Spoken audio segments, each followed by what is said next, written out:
Writing plain text documents is something that you are going to be doing a lot throughout your academic career. So in the courses that you're doing in computer science, and it's something that you're commonly going to be doing in industry when you get out into a job.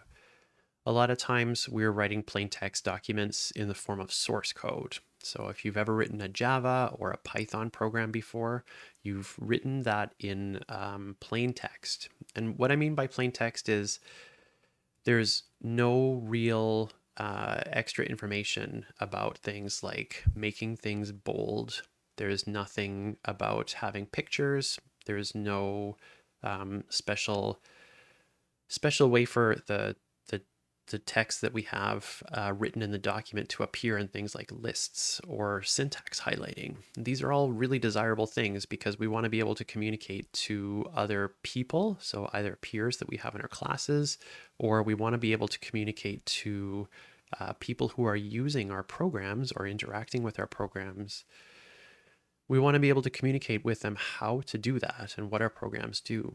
So we're going to be using a format. We're going to be doing two formats. One of them is called Markdown, and this is going to give us the ability to type in plain text. So plain text is really just using the symbols that are on our keyboard. So we don't need any special symbols or special buttons to be able to do something or to represent something. And the other thing that we're going to be writing in is called LaTeX. And LaTeX is a language that we're going to be using for including fancy formulas, so a lot of math and arithmetic expressions. We're going to be doing all of our writing in Markdown using Visual Studio Code. So let's start VS Code up again if you've closed it. The very first thing that I want to do is make a new file. So on my keyboard, I'm going to hit Control N. You can also do File and then click on New Text File here.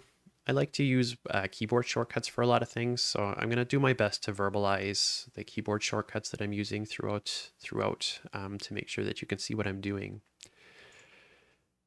I'm then immediately going to save this file. So I'm going to hit Control S on my keyboard to save, and in this particular instance, I'm going to say that I want to save this to my desktop. I'm going to give this a special file name. I'm going to call this file called hello, but I'm going to give it the file extension .md for Markdown. So M for mark and D for down.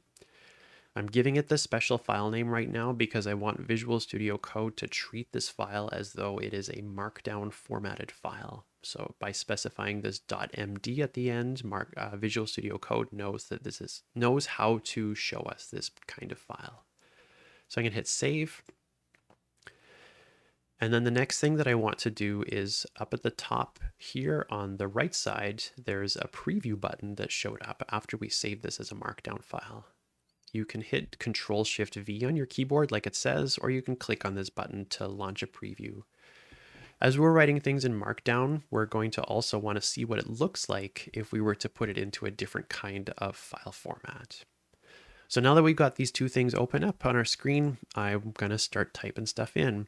And I'm going to type in hello world, just like I typed in on the command line.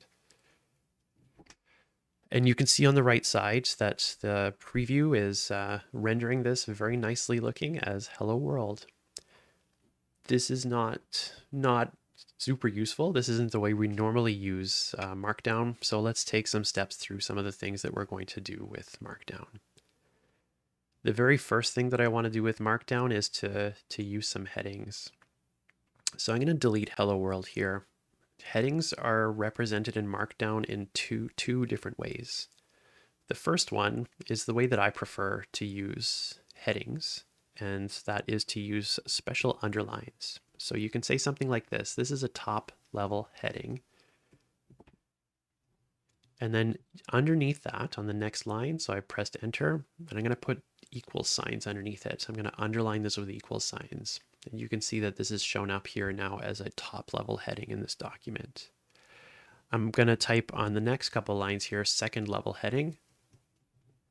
And now you can use the dash to underline this on the next line, and it makes it slightly smaller. There's only 2 levels of these underlines, and to get a 3rd level heading, you have to change to using the number sign or the hashtag. To do a 3rd level heading, you put 3 of these number signs, and it makes it slightly smaller than the 2nd level heading. This is a good way to organize the documents that we're writing. You can also use just the number signs to do this. So this is also a top level heading with one single number sign. This is a 2nd level heading. And this is a 3rd level heading, as we've already seen. There are 2 ways to do it. My preference, me, Franklin, is to use these underlines. I just like the way that that looks when I open this up in the text editors that I'm using. But my advice to you would very strongly just be to pick one of these 2 approaches and stick with it. So if you want to use this underline style like I use, then always use this underline style.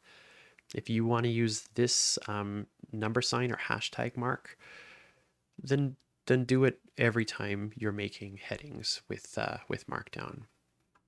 So that's making headings. Another thing that I want to look at is how to apply emphasis on text. And so applying emphasis on text is making words italic, so kind of like slanted to the side a little bit, or bold, so make them appear a little bit bigger in the text that they're in. So to make italic or emphasized text, we use single star symbols or asterisks. So this text is italicized or emphasized. So I'm putting a single star symbol just before the text. You'll notice here that we've got this showing up as just a single star symbol. When I put a closing one, so I wrap it, now it makes that text slanted like this. It's emphasized. We can do this in single sentences. So I can put this italic and then put another star just over here, and it will make that text italic. It doesn't have to be on a line by itself. To make text bold text, we use 2 star symbols or asterisks.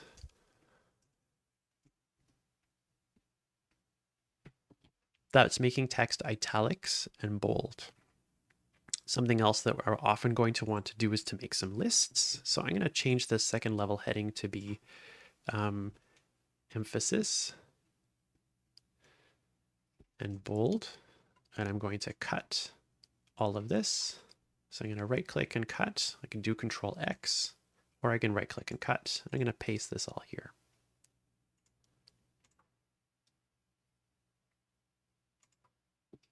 I'm going to delete all these other headings beneath this. And then I'm going to say lists and bullets. So numbered lists and bullets. To make a bulleted list, bullets are the ones where you've got little dots in front of the list of things that you want. To do that in Markdown, we're going to use just the asterisk, one single asterisk or star right at the left side. This is the first bullet. This is the 2nd bullet. And this bullet has italics, just to repeat what we just did, and this bullet has bold. So you can see this showing up on the right side in the preview. There's a bunch of bullets here. We've got some text, and then we've got some of that nicely formatted text. We can also do numbered lists. So here I'm going to say 1 and then period. This is the first item. 2 period. This is the 2nd item. Bullets and lists can be nested. So you can have a bullet inside of a numbered list, and you can have numbered lists inside of bullets. So we can do that very quickly. I'm going to add a nested item here. I'm going to hit Tab on my keyboard and then put a star. This is a nested bullet. Here, I'm going to hit Tab and I'm going to press 1 period. This is a nested number.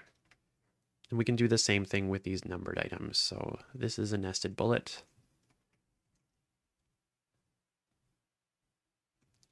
this is a nested number. One other thing that we're going to be really commonly doing in computer science courses is writing code into our documents. And we want to write code in our documents to be able to communicate to people, so like graders or other people that we're working with in a group, or when we get onto the workplace, the people that we're working with, we want to tell them about the code that we've written. So I'm going to make a new section here called code. I'm going to put underline here. We can do code in two ways. We can have some code in a sentence using the backtick characters. So I'm going to write here system.out.println hello world. The backtick character, if you are using a Windows PC, is usually going to be either above or below the escape key on the left side of your keyboard. On Mac OS, it should be just beneath the escape key on your keyboard. You'll notice here that when I typed that second backtick, so I'm going to delete it. Right now, it kind of shows this using the same font. So each of the letters that appear here look the same as they did in the previous sentence. When I put that closing backtick, the second one, this is now changing it to a monospace font. In programming, we use these monospace fonts to make it really easy to see which symbols match up with other symbols. This helps us out when we're doing things like bigger blocks of text and bigger blocks of code. The other way that we can do code is to use code blocks. So I'm going to say code blocks can have syntax highlighting. The way that we do a code block is that we put 3 of these backticks. And for me, the way that I write this, I like to make sure that I've closed my block. So I'm going to immediately press enter and put another 3 backticks here. The thing that appears right after this is the language that's used to highlight the syntax. So I'm going to put the word Python here because I want to write a little bit of Python code. And in Python, I'm going to say print hello world. And that's a complete Python program for us. I can just leave no language here. And what you can see on the preview side is that there's no syntax highlighting. So all the symbols and all the letters here are just white. If I put Python here, you can see that it is, one, changing the syntax highlighting here in the preview, but it's also changing the syntax highlighting here in the text that we've got in our Markdown file, which I think is pretty cool. It's nice and it's helpful to have. I'm going to save my file. Oh, whoops. I'm going to save my file. Another thing that we commonly want to put in Markdown files is links and images. So I'm going to make a new section here, links and images.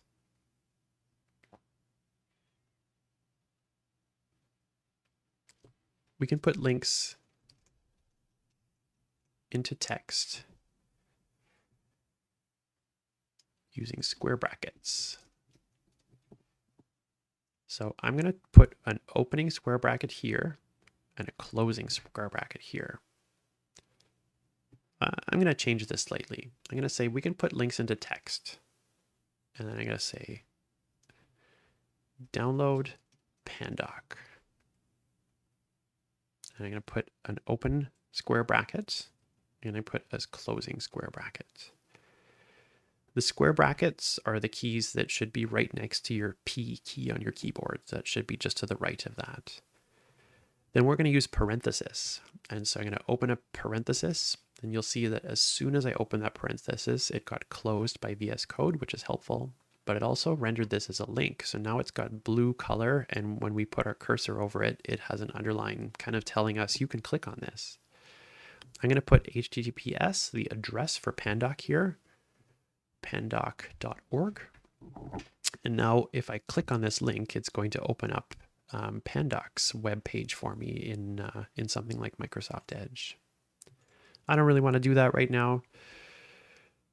When I'm writing links in text, when me, Franklin, am writing links in text, I prefer to do this using a different style of links. So I prefer, me, Franklin, to not have the address in the link itself. So go to, and I'm going to say learn, period. So I've just put some text in these square brackets. And then on another line, I'm going to put learn, and then a colon after that closing square bracket. https://umlearn.ca. This is my preference. I prefer to do this because when I'm opening up a Markdown file like this, I find this easier to read than having the whole link embedded in text. Similar to headings though, what my advice to you is pick one approach and then consistently use that approach. Don't switch back and forth between two different approaches. The other thing that I want to do is to put an image in my text. So I'm going to open up my web browser and I'm going to search for kittens. And here is a nice picture of kittens. So I'm going to right click on this and I'm going to save image as. I'm going to save this to my desktop. So I want to save it in the same directory as I did my Markdown file. And I initially saved this Markdown file to my desktop folder. So I'm going to say kitten.jpg. I'm going to save it. And then I'm going to go back to Visual Studio Code to have an image. So now I'm going to make this a third level heading. We use the same sort of link structure as we did with a link. So we use a square bracket. We start with an exclamation point and then we use a square bracket. Inside the square brackets, we're not putting the link that we want to show up, but rather we're putting description for the picture. So this is a picture of adorable kittens, period. And then in the parenthesis now, what I'm going to say is kittens.jpg, kitten.jpg. Before I type this in correctly, so I had kittens here instead of kitten, and you'll see that it did change to this kind of broken picture thing. So this is saying that this is a link for an image. When I made the correct image, it shows up. And what you might have noticed really briefly is that as I'm doing this, you can see that this is a picture of adorable kittens showing up here, just as the picture is showing up. That's images and links. The very last thing that I want to do here is to do expressions and equations. So equations and math. So I'm going to put this as a double equal sign, a double underline, because I want this to be a high level heading. In Markdown, we actually can't really easily put equations for math and expressions in math. We have to use a different formatting language called LaTeX or LaTeX. It's spelled L-A, so I'm going to put this here, L-A-T-E-X, like this. But the last X is not the letter X, it is the Greek letter chi. And so when you're pronouncing this, it's called LaTeX or LaTeX, to be the K sound in the chi. LaTeX is a way for us to express math and do a lot of really fancy formulas. And it's not the nicest looking thing, but it does make us really nice looking expressions and equations in the preview and then ultimately in the outputs that we're doing with our files. So I'm going to show you some examples of this. We can do inline expressions. And the way that we do inline expressions is to put dollar signs here. And to put dollar sign and then something like x plus 2 and then closing dollar sign. And you'll see that as we typed that closing dollar sign that it changed the x here to be this nice scripted x. And then it also changed the symbol for 2 to look a little bit different than what we had before. We can also do expressions that appear kind of like centered on the screen. They're bigger expressions. So we can do that by putting $2 signs, and then we can say x plus 2. And this puts it into the center instead of being in line with the text. So inline expression can be put into sentences. And then these block expressions, in the same way as the code blocks that we have up here, are going to show up as kind of on their own and centered. With some expressions, what we want to do is we want to use some special symbols and we want to place certain characters in certain ways. So I want to be able to do things like add, I want to raise x to the power of 2. So we use the caret or the hat symbol to do that. I'm going to put my 2 in curly braces like this to say things like I want to be able to say 2 plus y, power to the power of 2 plus y. And we can do subscript using the underscore symbol. So I'm going to add another expression here.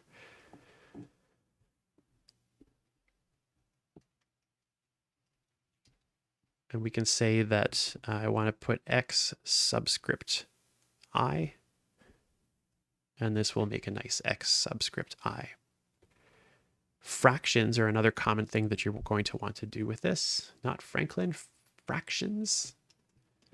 And so in LaTeX, what we say for fractions is we use this command called frac. So this is backspace, backslash. This is the slash symbol that appears beneath your backspace key.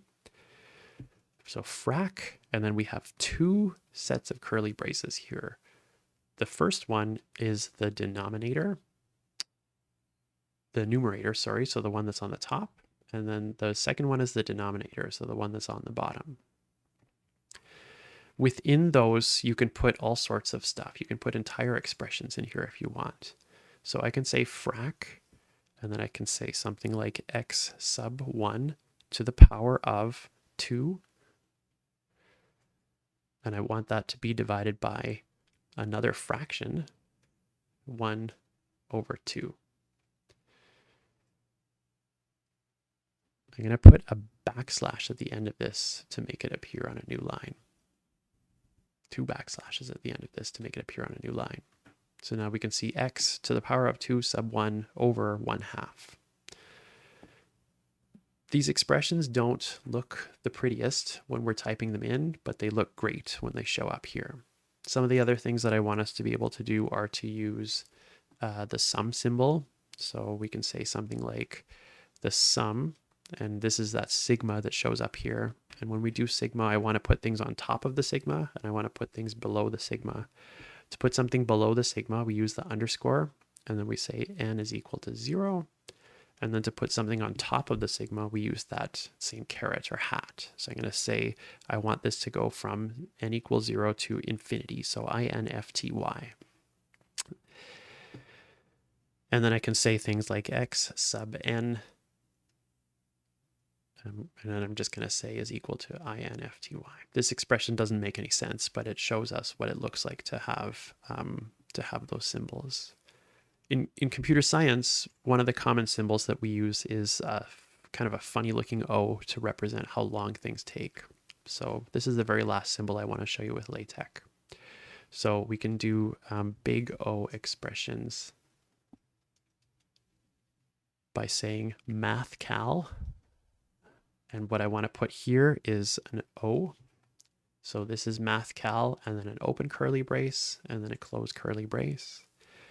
And then within here, I'm going to say that this is backslash log. So this is a logarithm of n. So this is log n.